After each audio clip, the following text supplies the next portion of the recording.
and my name is Paul Kim. I'm the Associate Dean and Chief Technology Officer at Stanford University Graduate School of Education. First of all, thank you, Mr. Mayo O and Superintendent Cho and the leadership team and all the distinguished guests and educators for coming to this session. I'm glad to be contributing to your event today as a speaker because the objective of the event is closely linked to my core work. I'm especially thankful for those who organized the event and invited me to share my perspectives on the title, Seoul as the Future Global Edupreneurship Hub. So let me get started with the PowerPoints.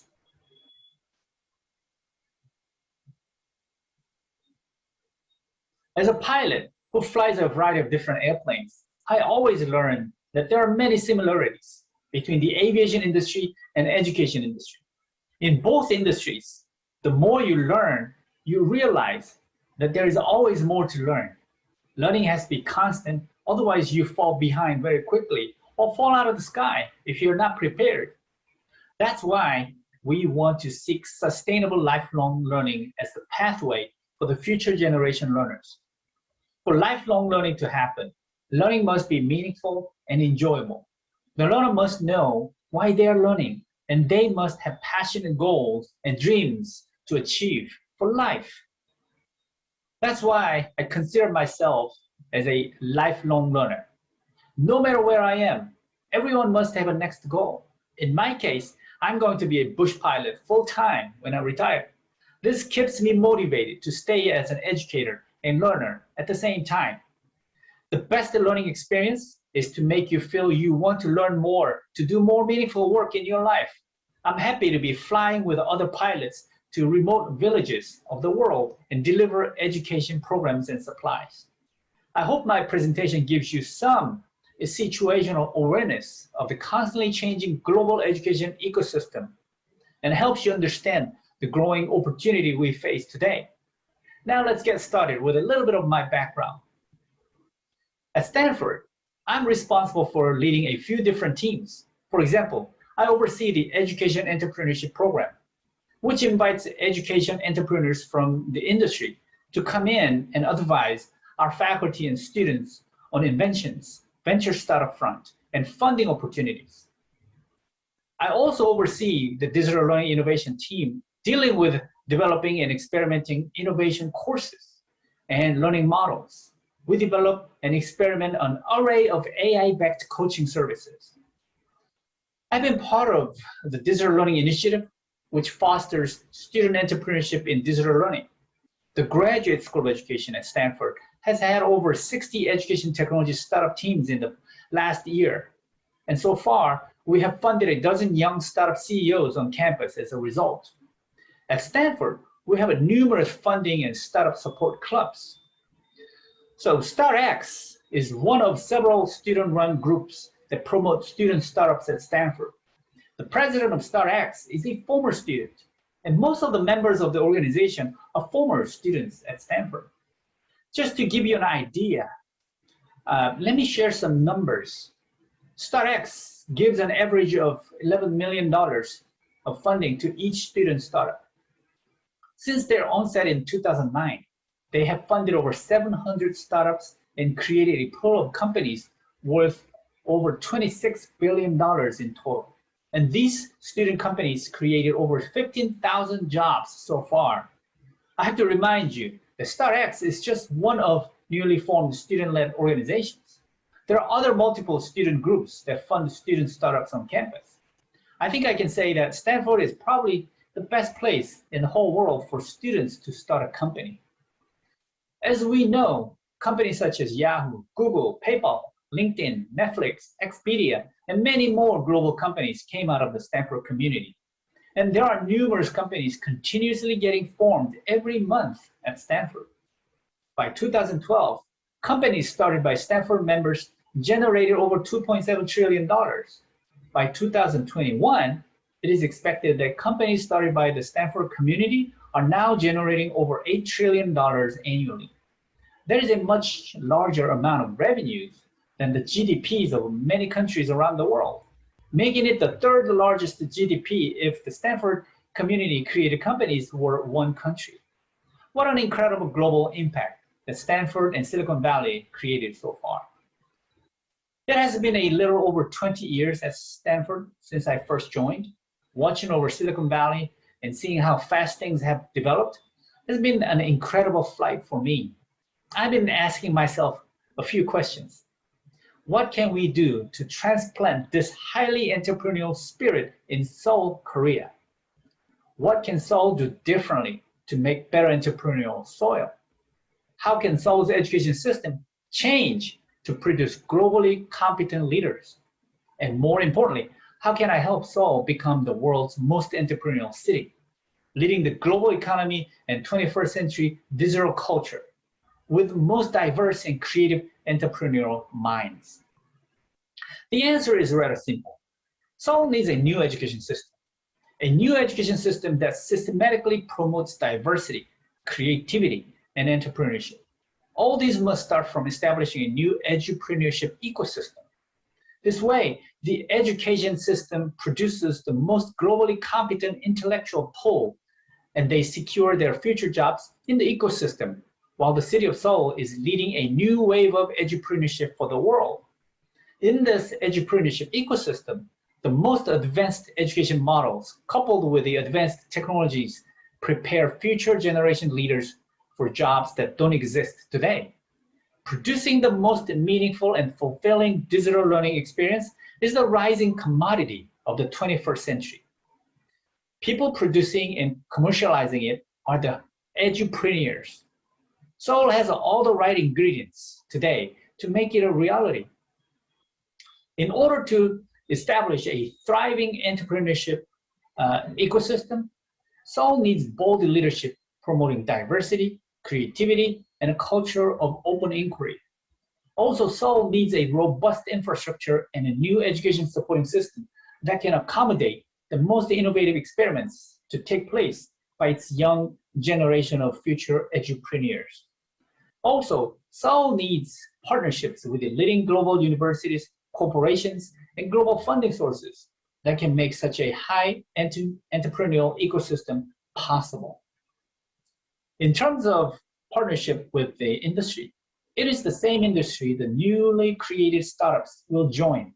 So there is no way for an edupreneurship ecosystem to thrive without a partnership and without being part of it. Historically, the education ecosystem has been led heavily by for-profit entities. Many leading companies paved the way for post-secondary education to innovate, and they continue to drive changes in many facets of the education ecosystem.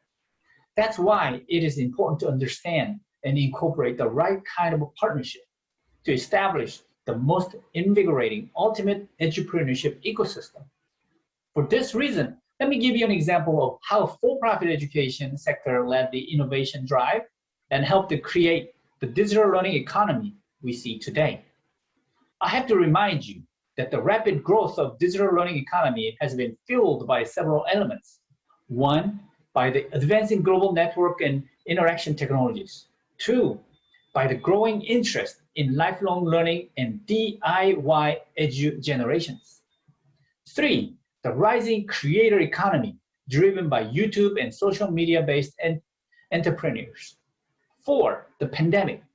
The pandemic accelerated the speed of innovation in digital learning and virtual training, and the obvious and acute needs of learning remotely.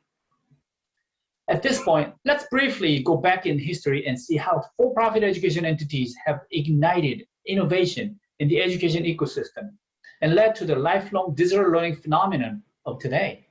Specifically, in higher education, leading for-profit post-secondary education organizations removed the 2-century-old semester or quarter systems and replace them with all year-round, anytime enrolling system, so students can enroll at any time and don't have to wait to find the right sequence of courses to complete a degree.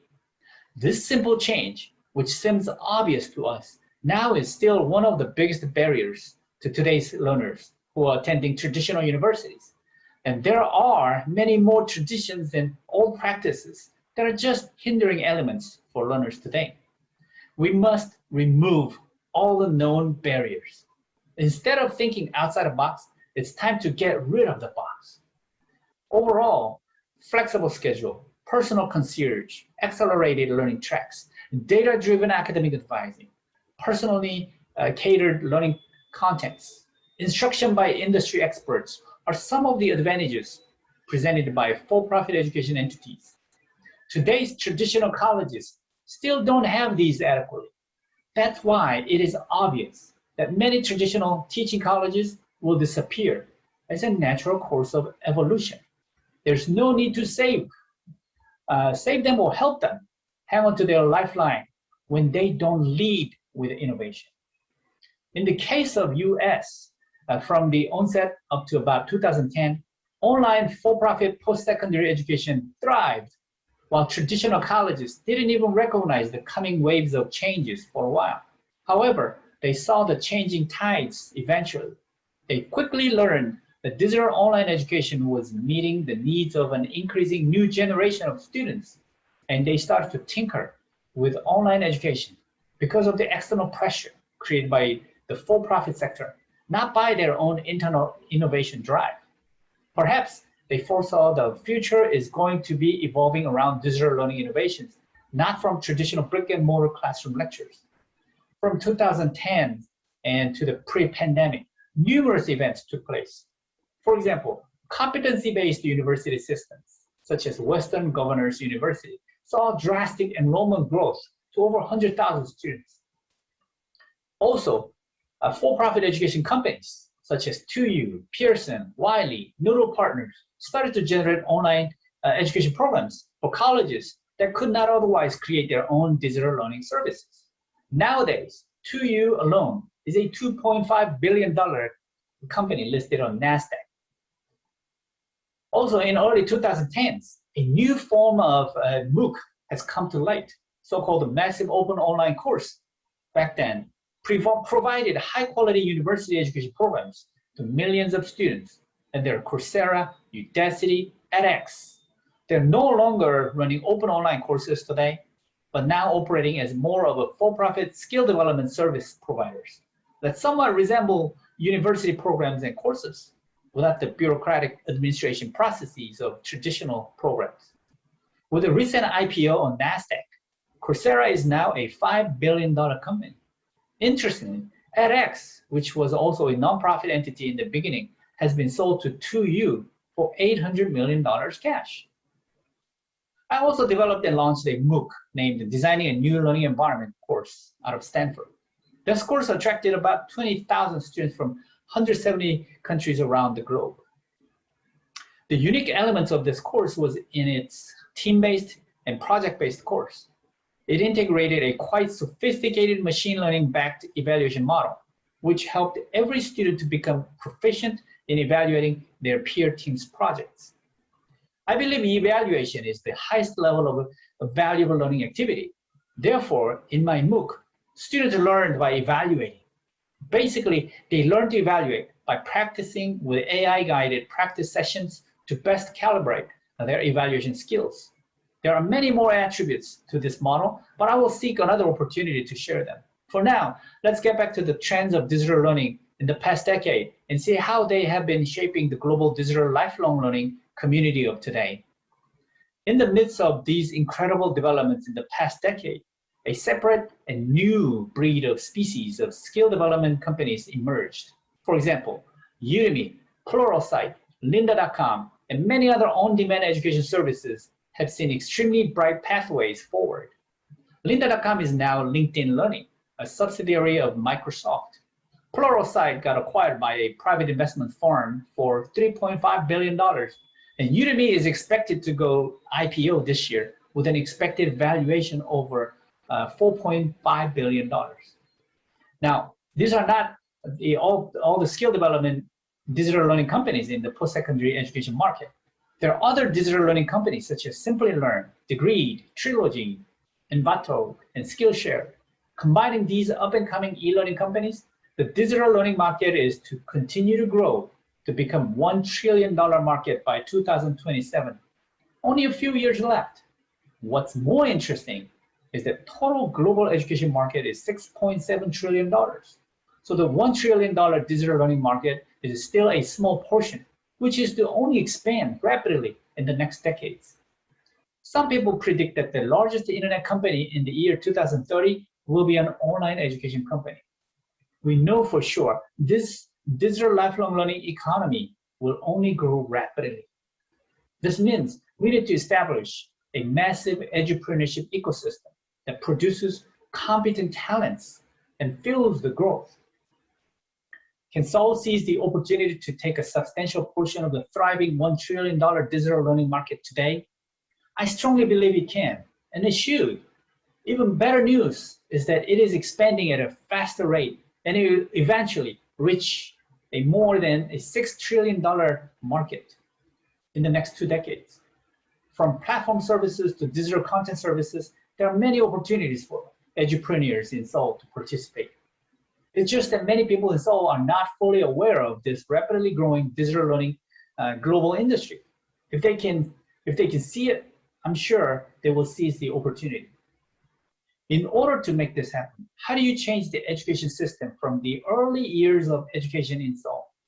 Let me show you what Elon Musk did to educate his children in the school he created. It's called the Astronova School. I've seen many great examples of private schools in Silicon Valley, and they all have a focus on entrepreneurship education.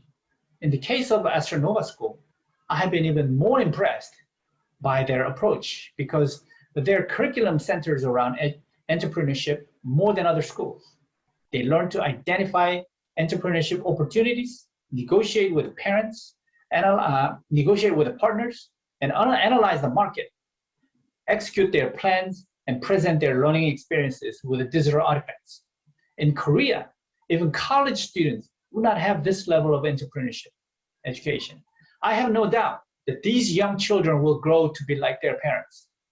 These children start to ask grand challenge questions at a very young age without any fear. They engage and learn real-world entrepreneurship cases, and they start their own ventures at a very early age. No wonder Silicon Valley continues to be the global entrepreneurship hub.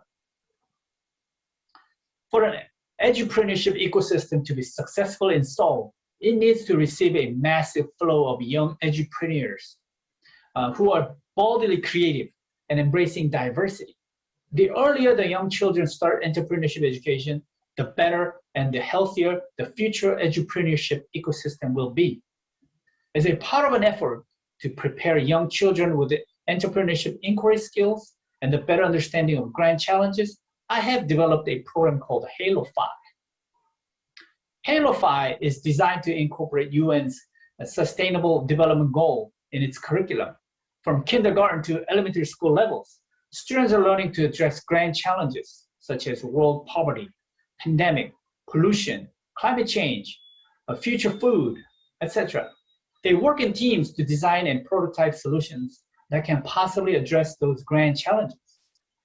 In the Halo5 program, young children learn design thinking, experiment with prototypes, and incorporate artificial intelligence modules to build robots. They get serious when they learn why they learn. I experimented with this program in Korea, both in person and online. Third graders test a variety of sensors. They create mechatronic artifacts. They negotiate in team learning environments, and they learn to be committed and compassionate about the world and others. These are all the necessary ingredients to become a global entrepreneur. When they learn about artificial intelligence, they experiment with biased data to see why it is important to collect and organize data sets with equity, diversity, and inclusion in mind. Halo5 program educates young children why they need to study and how to become a global leader. In fact, I'm planning to continue to expand this program in Silicon Valley and Seoul. In the US, entrepreneurship education is quite common among the best private schools. I hope the city of Seoul can figure out the best curriculum that incorporates the world's best entrepreneurship education. By the time the children move up to the college level, they will have plenty of knowledge, experience, and skills to play an important role in the global edupreneurship ecosystem in Seoul. In order to become an edupreneur, one must become edupreneurial and acquire a variety of skills along the way. the most important skill is digital production skill. Students of today must be able to design and produce digital artifacts of all types to fully express their creativity. School curriculum can easily reflect this by requiring students to generate digital portfolios for all their academic work. This way, students will be quite skilled in advanced digital media technologies to express their ingenuity at multiple levels. This is the literacy of the 21st century, not a special skill for a certain group of people in the media or tech industry. It's for everyone. Everyone's literacy. We are beginning to see great successes in the global media industry these days. The Korean culture reflected in music, movies, and dramas are gaining global attention. This momentum must continue, not only from YouTube or Netflix, but also into the new metaverse industry as well. The post-Y2K generations are highly digital literate, and Koreans in general are quick learners and very good at enhancing existing innovations. The young generation of learners just need to see what is possible and what they are capable of. They need much better exposure to all new possibilities. The future of the edupreneurship ecosystem is vast, and Seoul is a perfect venue to drive innovation and economy in it. The new jobs that will be created in future metaverses are limitless. A huge portion of in-person education and training will be moving into the new forms of metaverses. The global $6 trillion education market will be growing further in future metaverses. Seoul can export the excellence of future digital learning products and services to the global edupreneurship market. Let me conclude with a summary. In order for Seoul to become the global hub for future edupreneurship economy, Seoul needs to have bold leadership promoting diversity, creativity, and a culture of open inquiry. Also, Seoul needs a robust infrastructure and new supporting education system that can accommodate the most innovative experiments to take place by its young edupreneurs. Also, Seoul needs partnerships with the leading global universities, corporations, and global funding sources that can make such an edupreneurial ecosystem possible. I do not have enough time to go over the details on each of these today, but I will look forward to having an opportunity to explain what I mean by each of these and how to make an edupreneur ecosystem thrive. I hope my short presentation gives you some food for thought. If you ask me, can Seoul become the future global edupreneurship hub? I would say absolutely, it can. So thank you for your attention today. I look forward to staying in touch and furthering our discussions on the topic today. I end with a question. What can you do to help Seoul become the global edupreneurship hub? So lastly, if you send me a summary of my lecture today with an answer to this question, I will take you up in my airplane and show you the whole Silicon Valley from the sky. So best wishes to you all. Thank you. 안녕하세요. 폴긴 교수님. 좋은 강연 들었습니다. 마지막에 질문까지 주셨는데 제가 좀 고민해보고 답을 좀 보내드리겠습니다. 그러면 제 비행기 태워서 꼭 실리콘밸리 구경을 좀 시켜주십사. 다시 한번 말씀드리고 오늘 그 앙트식 교육에 대해서 말씀해 주셨는데 우리 아이들이 자신의 진로를 만들어가고 또 혁신의 정신을 배워가는 데 있어서 앞으로 미래교육 관련해서 필요하지 않을까라는 생각을 좀 해봤습니다. 저는 그 특별 강연 오늘 사회를 맡은 신정호입니다. 뭐 이전에 저하고 인연이 있으실 수도 있어요. 기억을 못하실 수도 있지만 임철일 교수님하고 관련해서 이전에 한번 이야기를 나눈 적이 있었던 것 같은데 폴긴 교수님 요새 어떻게 지내세요? 네, 오늘도 제가 스탠포드 캠퍼스를 다녀왔는데 코로나이긴 하지만 대부분 뭐 마스크를 아직도 착용하고 있지만 그래도 뭐 일상적으로 다들 이제 돌아가고 있습니다. 그래서 상황이 아주 좋아지고 있어서 아마 곧 코로나도 종식이 되고 전처럼 또 일상으로 돌아갈 수 있지 않을까 이런 생각을 하고 있습니다. 네, 한국도 빨리 모두가 다 일상으로 돌아가서 예전처럼 다시 여행도 다니고 또 즐거운 시간도 외부에서 이렇게 보낼 수 있는 그런 날이 빨리 왔으면 좋겠습니다. 예, 감사합니다. 저희 한국도 이제 백신 보급이 많이 돼서 곧 좀 여행도 자유스럽게 할 수 있는 그런 시기가 오지 않을까 생각을 하는데 그때 되면 한번 폴킴 교수님 직접 한국에 와주시면 좋을 것 같습니다. 여기 지금 되게 늦은 시간인데 끝까지 같이 토론에 또 질문 응답에 참여해 주시는 우리 폴킴 교수님에게 먼저 감사 말씀을 드립니다. 저희가 질문을 오늘 영상으로 좀 준비를 했습니다. 그래서 영상을 통해서 폴킴 교수님에게 저희가 몇 가지 준비된 질문을 드리려고 하는데 먼저 준비된 그 질문은 학교 교사로 있는 조영경 선생님의 질문입니다. 영상을 통해서 폴킴 교수님 질문 받아주시죠. 안녕하세요. 저는 오디세이 학교 교사 조영경입니다. 한국에서 교육이 글로벌 시대에 맞는 경쟁력 있는 인재를 양성해야 된다는 말에는 모두 다 동의하지만 이 말에 또 거부감을 느끼는 문화도 있습니다. 그것은 아마 경쟁이라는 단어에 대한 거부감 때문일 텐데요. 한국에서 일어나고 있는 많은 교육적 문제들이 있는데 그 문제의 가장 큰 원인으로 대두되는 것이 과열된 입시 경쟁이기 때문일 것입니다. 따라서 경쟁력, 성공이란 단어들은 기존의 획일적이고 경쟁을 요구하는 교육 질서를 옹호하는 사람들의 이야기들이고요. 이와 반대로 기존의 질서가 잘못된 것이다. 혁신을 지향하는 사람들은 이런 단어들을 외면하고 거부합니다. 그런데 교수님의 강의 내용을 보면 엔트로프루어십을 강조하시면서 영리단체와의 파트너십도 구축하고 그러면서도 기후 문제, 식량 문제, 빈곤과 같은 지속 가능 개발 목표들을 함께 주제로 삼으셨습니다. 어쩌면 한국에서는 양극단이라고 생각되는 두 가지 방향을 다 이야기하고 계시는데요. 이런 한국의 현상을 교수님은 어떻게 바라보시는지, 그리고 이것들이 문제라고 생각이 되시면 이것을 해결할 수 있는 지혜로운 해결 방안도 함께 이야기해 주시면 감사하겠습니다.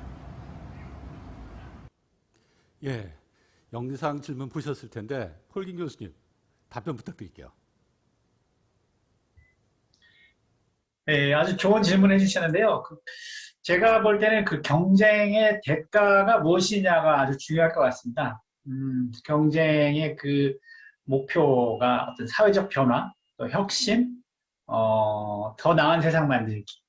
이와 같은 그런 개념을 가지고서 어려서부터 그 글로벌 이슈들을 다루면서 이렇게 팀별로 경쟁을 하면서 성장한 아이들에게는 그 공공의 선에 대한 인식이 아주 잘 각인이 되어 있죠. 저도 이쪽 동네에서 이렇게 학교들을 방문해 보았을 때 그런 프로젝트들이 이렇게 초등학교 때부터 이렇게 있어요. 그래서 남에게 피해가 되는 경쟁이나 또는 뭐 생명 존중 사상이 없는 경쟁, 경쟁의 그 목표가 개인적인 그런 이익만으로 한정되어 있다면 위험하겠죠. 예, 그래서 이와 같은 전제 조건들이 잘 엄선된 그런 프로젝트들을 통해서 어려서부터 그 아이들이 선의의 경쟁, 그리고 공생, 상생을 그 추구하는 또 경쟁과 협력이 잘 조화를 이루는 그런 커리큘럼이 학교에서 운영되어야 한다고 저는 보고 있습니다. 제가 항상 하고 다니는 말이 있는데요. 그 공공의 선이 배제된 지식인들이 많은 사회는 아주 위험한 사회가 된다고 생각하고 있습니다. 역사적으로도 그 문제를 일으킨 리더들을 보면 학력은 꽤 좋았지만 그 글로벌 사회에 대한 개념이 좀 부족했고 다양성, 그 존중이 좀 결여되어 있고 생명 중시 사상이 없는 그런 사람들이었던 것 같습니다. 예, 정말 좋은 말씀이신 것 같아요. 진짜 우리가 보면 개인을 위한 경쟁을 공공의 선, 목적을 위해서 같이 팀으로 선의의 경쟁을 했던 경험들은 많이 없거든요. 그러니까 우리가 경쟁의 의미 이것들을 다시 새로운 어떤 프레임에서 봐야 되지 않을까라는 생각을 폴킴 교수님 말씀 들으면서 다시 저도 생각을 하게 됩니다. 감사드리고 또 다음 질문을 보시겠습니다. 저희 그 다음 질문은 마을교육 활동가로 계신 선생님의 질문인데 쉽지 않을 것 같아요. 한번 폴킴 교수님. 안녕하세요. 여기는 강서구에 있는 양천 향교입니다. 옛 교육기관입니다. 교수님께서는 교육의 미래는 티칭이 아니라 코칭이다라는 말씀을 하셨습니다. 지역에서 활동하고 있는 마을 교육 활동가들이 학생들을 코칭하려면 어떤 역할을 해야 하는지 그리고 지속 가능한 평생 학습 추구, 기업가 정신, 혁신교육 생태계 혁신을 강조하셨는데, 그렇다면 기업의 사회적 책임과 역할에 대하여 말씀해 주시기 바랍니다. 예, 폴기 교수 그 질문 이해하셨죠? 상당히 좀 어려운 질문일 수도 있는데 답변 부탁드리겠습니다. 네, 요 질문에는 이제 두 가지 질문이 들어있네요.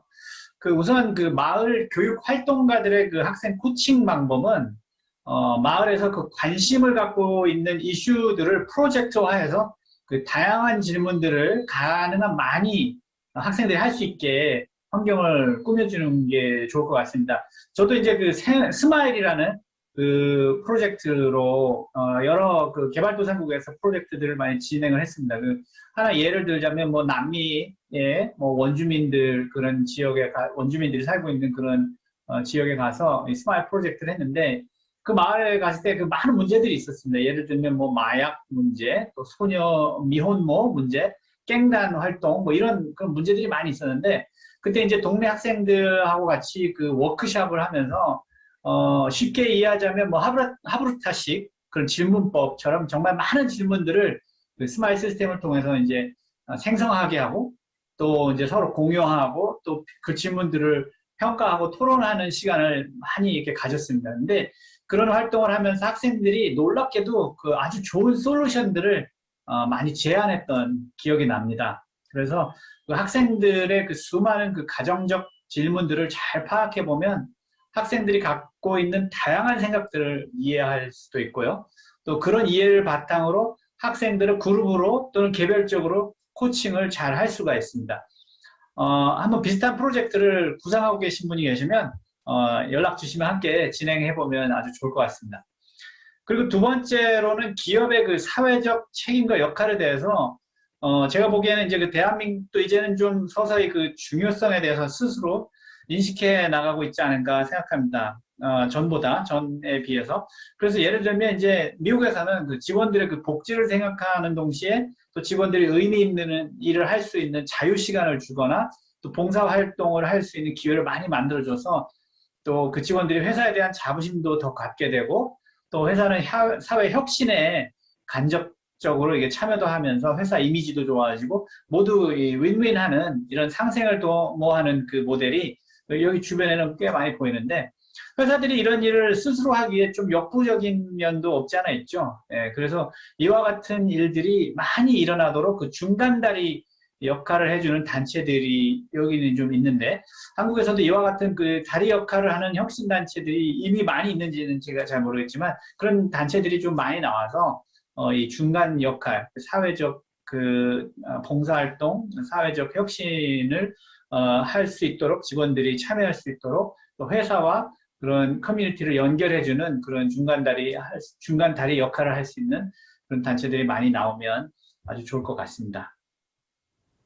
예, 답변 감사드리는데 이제 첫 번째 문제 관련해서 우리 폴김 교수님 얘기를 듣다 보니까 실제 서울시 교육청에서도 이제 마을 연계 교육이라고 해서 학생들이 지역사회 문제를 찾아가서 그 문제를 지역사회 전문가가 멘토 역할을 하면서 풀어가는, 또 그 과정에서 학습하는 그런 일들을 지금 추진하고 있거든요. 그러한 마을 연계, 그다음에 지역 그 교육 전문가 또는 지역 전문가들이 멘토로서 참여하는 그런 코칭의 어떤 프로그램들이 앞으로 미래 교육에서는 더 강화되어야 되지 않을까라는 생각을 아울러 해봤습니다.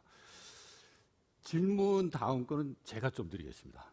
오늘 앙트식 교육 계속 말씀하셨는데, 이게 스탠포드 같이 대학에서 앙트식 교육하는 거하고 초등학교, 또 중학교, 고등학교 이렇게 좀 각 연령 발달 수준에 따라서 앙트식 교육의 목적이나 방식 이런 게 좀 달라져야 될 거다라는 생각을 하거든요. 이 부분에 대해서 우리 폴킴 교수님은 어떻게 생각하시는지 좀 좋은 말씀 부탁드리겠습니다. 제 입장에서는 어려서부터 이 앙트식 교육을 하면 좋다고 생각합니다. 여기에서도 뭐 초등학교 1학년 때부터 그 글로벌 이슈를 이렇게 다루면서 아이들의 입장에서 사회혁신 기업 만들기라는 그런 주제부터 이미 시작을 합니다. 1학년인데, 초등학교 1학년인데. 그래서 이 아이들이 이제 초등학교 2학년, 3학년 되면 벌써 익숙해져가지고, 자기들끼리 뭐 팀장도 만들고, 뭐 역할 분담도 하고, 뭐 어떤 과정을 거쳐갈지 이렇게 정하기도 자기들끼리 이렇게 정하고 하는데, 그 모습을 이렇게 보고 있으면 너무 귀엽죠. 그 아주 기특하죠. 그 아주 어린 아이들이 이렇게 하는 모습을 봤을 때. 그래서 제가 드리고 싶은 말씀은요, 아이들을 그냥 아이들처럼만 계속 취급하면 평생 아이로 남게 되지만, 성숙한 그 앙트십, 그리고 앙트가의 모습을 보여주고 조력을 하면 또 기대에 부응해서 아이들이 잘 성장합니다. 그래서 아이들은 어떻게 우리가 취급하느냐에 따라서 성장이 결정된다는 것을 명심하면 아주 좋을 것 같습니다. 예, 감사합니다. 사실 우리 아이들이 어렸을 때부터 이렇게 다양한 경험을 하는 게 필요하잖아요. 근데 우리는 공부하다 보니까 경험의 폭들이 좀 작아지는 그러한 측면이 있지 않나 생각하고 앙트식 교육도 그런 경험의 폭을 넓히는 하나의 방법이 아닌가 그런 생각을 좀 해봅니다. 다음 질문 드리겠습니다. 진짜 어려운 질문인데 우리 폴킴 교수님 이 질문 듣고 좀 당혹스러워 하실 것 같아요. 우리 초등학교 2학년 학생의 질문인데 저도 이거 딱 보고 좀 당혹스러웠어요. 어떻게 답을 해야 될지. 일단 영상으로 한번 어떤 질문인지 보시죠. 안녕하세요. 저는 수학 공부를 아주 싫어하는 2학년 김시윤이라고 합니다. 네, 교수님은 공부를 못했다고 들었는데 공부를 열심히 해서 교수가 되었다는데 어떻게 해서 교수가 된 거죠? 그리고 저는 게이머랑 유튜버 하는 사람을 되고 싶은데 그 수학을 왜 해야 되는 걸까요? 이야, 저 질문에 우리 폴 교수님 당황하지 마시고 좀 생각해 보세요. 제가 저 질문을 딱 받고 야, 이거 이 아이의 고민이 되게 깊겠구나 생각을 했는데 제가 답을 먼저 말씀드리기 전에 우리 폴 교수님 생각을 좀 들어보면 좋을 것 같습니다. 폴 교수님. 이 귀여운 그 초등학생 질문인데, 만약에 지금 하고 있는 게임이 너무너무 재미있는데, 만약에 그 게임보다 100배 더 재미있는 게임을 내가 만들면 어떨까 하는 생각을 잠시 해보면 어떨까요? 100배 더 재밌는 게임을 한번 만들어서 친구들과 해볼 수 있다고 한번 상상을 한번 해보세요.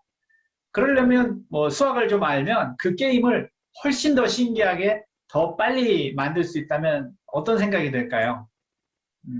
저도 수학을 뭐 너무 못했었습니다. 근데 이제 제가 초등학교 때 한 4, 5학년쯤 때 이제 컴퓨터가 처음 나왔는데 제가 처음 보게 된 그 컴퓨터를 이렇게 보면서 와 이게 뭐 화면에 뭐가 이렇게 만들 수 있고 그래픽이 움직이고 막 이런 걸 보면서 너무 이제 제가 흥분을 했죠. 저런 거 해보고 싶다. 그러면서 이제 게임들이 이제 점차적으로 나오기 시작했던 그때 초기였는데, 그러면서 제가 뭐가 필요하지? 이런 컴퓨터를 공부하려면 뭐가 필요하지? 이런 걸 좀 생각했었던 것 같습니다. 초등학교 때. 지금 이 질문한 학생한테 제가 해주고 싶은 말은 지금 공부하는 게 지금 어렵다면 그 밑에 쉬운 것이 무엇이 있을까 하면 생각을 해보면서 찾아보면 좋을 것 같아요.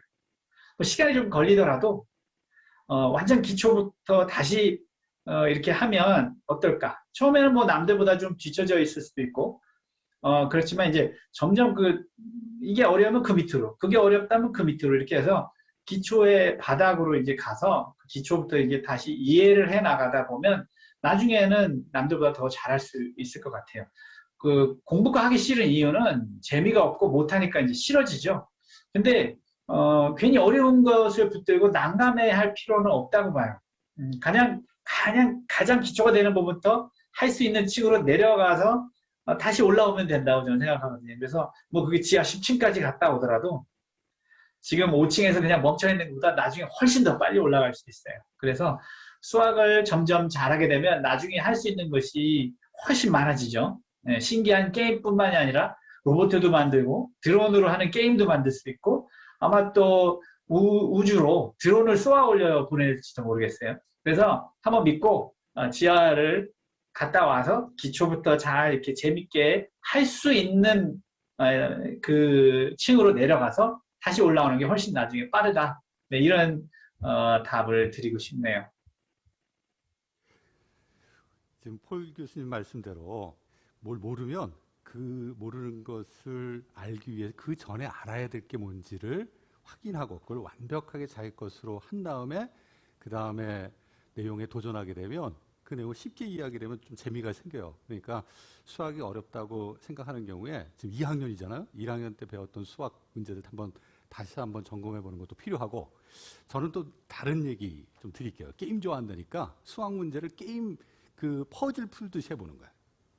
한 가지 제가 옛날에 학창 시절 때 수학 싫어하잖아. 그러면 친구들하고 이걸 게임 형식으로 어떻게 할까 뭐 한번 그 재밌는 아이디어를 생각한 적이 있었어요. 뭐였냐면 일부러 문제를 어렵게 내가지고 상대방한테 주는 거야. 문제를 서로 내기 해가지고 그 문제를 풀면은 친구가 풀면 내가 예를 들어서 그 떡볶이를 사주고 또 못 풀면은 그 친구가 나한테 떡볶이를 사는 거야. 그렇게 한 번씩 돌아가면서. 그러면 문제 하나 만들려고 막 고민해야 되거든. 그거 재밌어요, 되게.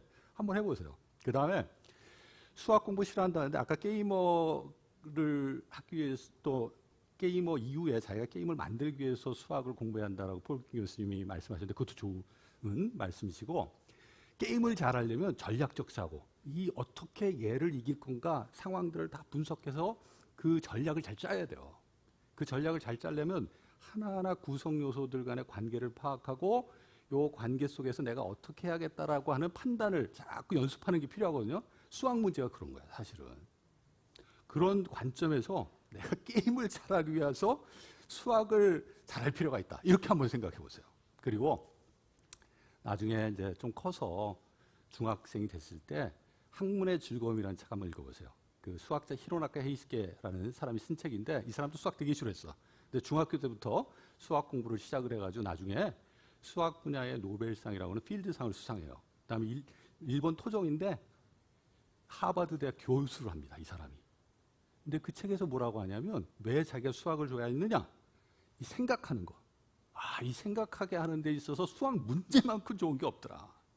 그러니까 생각을 잘하게 되면 게임도 잘하고 또 생각을 잘하는 사람이 다른 사람하고 대화도 잘해요.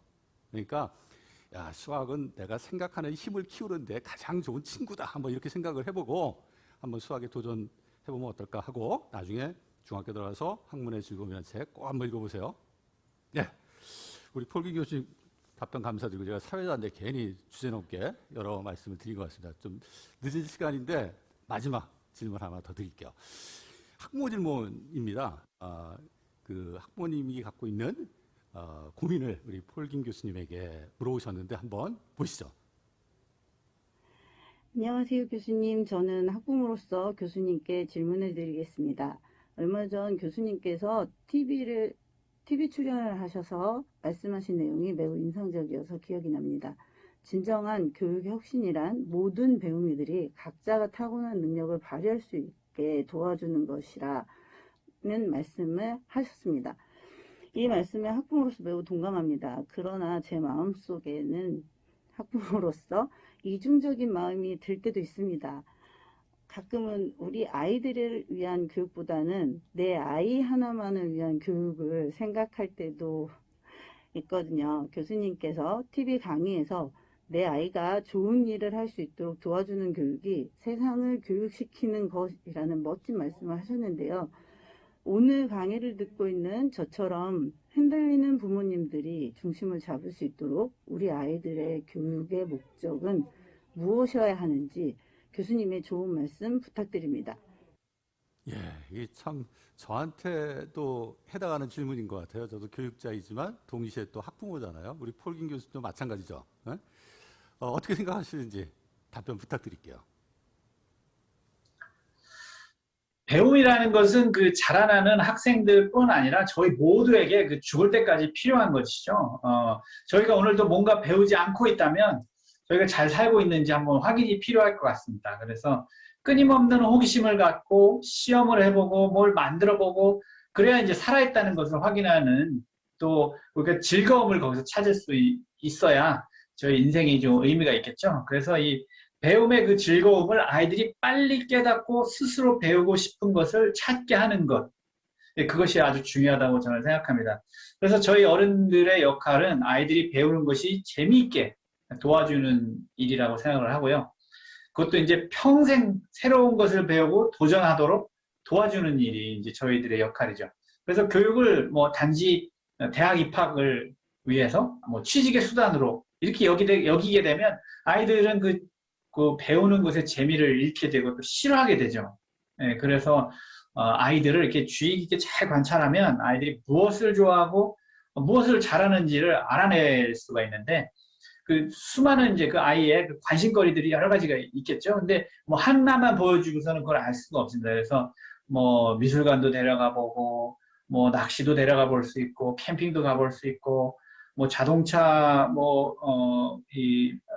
그런 박물관 뭐 이런 데도 가볼 수 있고 뭐 여러 군데를 다 이렇게 가보고 이렇게 하다 보면 또 뭐 이제 봉사활동도 같이 한번 이렇게 가보고 이렇게 되다 보면 아이들이 뭐 이거 뭔가 마음에 와닿는 게 있다는 말을 분명히 하게 될 겁니다. 그냥 아이를 그냥 집에만 놔두면서 뭔가 새로운 것을 왜 못하냐 이렇게 하는 건 말이 안 되고요. 저희가 계속 데리고 다니면서 많이 보여주면 보여줄수록 좋습니다. 이게 뭐 멀리 있는 것이 아니더라도 뭐 가까운 뭐 양로원에서 봉사를 할 수 있는 기회. 여기 미국 같은 경우에 이제 뭐 병원이나 양로원에 이렇게 아이들 데리고 와서 같이 연로하신 그 요양을 받으시는 뭐 할머니 할아버지들 를 이렇게 도와드린다든지 뭐 이런 봉사할 수 있는 그 기회들을 상당히 많이 이제 주고 있는데 뭐 그런 데라도 이렇게 데리고 가서 보면 아이들이 생각이 많이 달라지게 되죠. 예, 그래서 그런 출발점을 찾게 되면 그 다음의 여정은 매우 쉽습니다. 그래서 뭔가 이렇게 이게 내가 좋아하는 거다, 내가 재밌어하는 거다, 관심 있는 거다라는 것을 찾아내면 또 그것을 잘 하려고 하면 필요한 지식이 뭔지 알게 되고 또 그것을 깊게 이렇게 파다 보니까 또 그와 연결된 지식고리들을 찾아서 얻으려고 하게 되죠. 그래서 이제 미국에서는 뭐 growth mindset에 대한 말이 많이 이제 나눠지고 있는데 그 성장 의식이죠.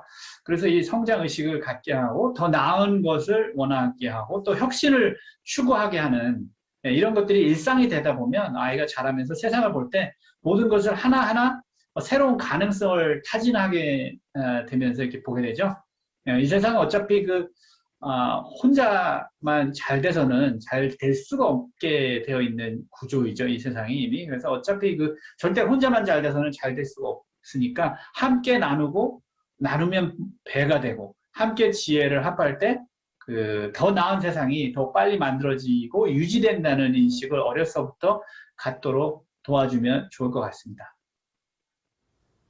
예.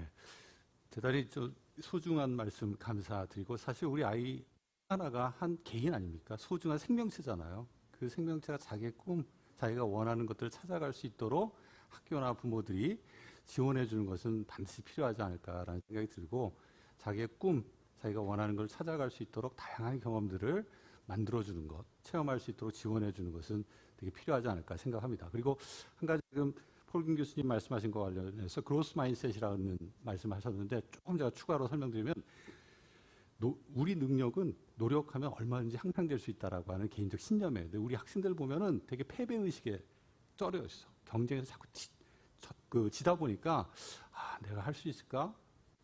이런 어떤 패배의식이 다른 국가의 아이들보다 많은 게 사실입니다. 제가 어저께 학부모 강연을 했는데 그 학부모가 저한테 보낸 사전 질문 중에 하나가 우리 아이가 이 생에 있어 내 인생 삶은 끝났다. 이렇게 얘기를 한다는 거예요. 그래서 참 안타까워서 제가 그 관련된 몇 가지 얘기를 하고 만약에 제 얘기를 끝까지 들으셨다면 저를 찾아와라. 그럼 제가 다른 거 못하더라도 점심 같이 하면서 이야기를 좀 할 수 있는 시간을 갖겠다라고 했는데 그만큼 따뜻한 관심을 우리 아이들에게 가져주고 그 관심을 통해서 자기가 하고자 하는 일을 확인하게 되면 정말 열심히 하거든요. 그것이 우리가 지향해야 될 어떤 우리 자녀 교육의 가치가 아닌가 이런 생각도 우리 폴긴 교수님 얘기 듣다 보니까 또 하게 되네요. 역시 우리 폴 교수님하고 저하고 좀 생각이 통하는 것 같습니다. 지금 이제 시간이 상당히 많이 늦은 것으로 제가 알고 있는데 그래도 오늘 지금 온라인상에 많은 분들이 참여하고 계시니까 우리 폴 교수님께서 이분들에게 뭐 특별히 해주실 말씀이나 또는 뭐 오늘 이렇게 칸프로스 발표 또 질문에 대한 답하시면서 느꼈던 점 이런 거 있으면 자유스럽게 좀 부탁드릴게요. 네, 오늘 모쪼록 나눈 내용들이 조금이나마 도움이 되었기를 바랍니다. 교육은 사람을 바꾸고 세상을 더 나은 곳으로 만들 수 있는 그 엄청난 파워가 있죠. 혼자 하면 힘들고 어렵지만 함께 하면 훨씬 더 가능해지고 힘이 나죠. 네, 그래서 제가 도움을 드릴 수 있는 부분이 있다면 언제나 연락 주시고요. 뭐 제가 한국을 나가든지 또 뭐 실리콘밸리 이쪽으로 오시게 되면 뭐 연락을 취해서 같이 할 수 있는 일들이 어떤 것들이 있는지 한번 같이 논의하면 좋을 것 같고요. 뭐 미국으로 오실 기회가 있어서 연락을 주시면 특히 실리콘밸리로 오시면 제가 마침 또 이 오지로 또 비행기 몰고 봉사자로 떠날 수도 있으니까 뭐 같이 함께 그 오지로 가서 그 부시 파일럿 하면서 봉사자로 같이 가는 시간도 가질 수 있을 것 같습니다. 네, 그러면 오늘 이 시간까지 경청해 주셔서 감사드리고요. 모두 화이팅입니다. 힘내십시오. 예, 좋은 말씀 감사드립니다. 특히 그 모두에 약속했던 그 서울이 앙뜨식 교육의 허브가 되기 위한 조건이 뭐냐? 질문에 답 보내면 반드시 초청해 주셔야 됩니다. 저도 보낼 수 있어요. 꼭 약속 지켜주시기를 좀 부탁드리면서 늦게까지 오늘 좋은 말씀 해주신 폴김 교수님에게 감사드립니다. 그리고 오늘 벌써 6시가 넘어갔는데 끝까지 참여하고 계신 또 많은 분들이 계세요. 온라인으로. 좋은 강연 또 토론 과정에 참여해 주신 또 모든 분들에게 대신해서 감사의 말씀을 전합니다. 앞으로의 미래 교육은 절대 나만 잘 살기 위한 교육이어서는 안 된다. 다 같이 행복을 나누는 교육이어야 되고 절망이 아닌 희망을 우리가 느낄 수 있는 교육이기를 바라면서 오늘 토론은 여기서 마치는 걸로 하겠습니다. 끝까지 같이 해주셔서 감사드립니다.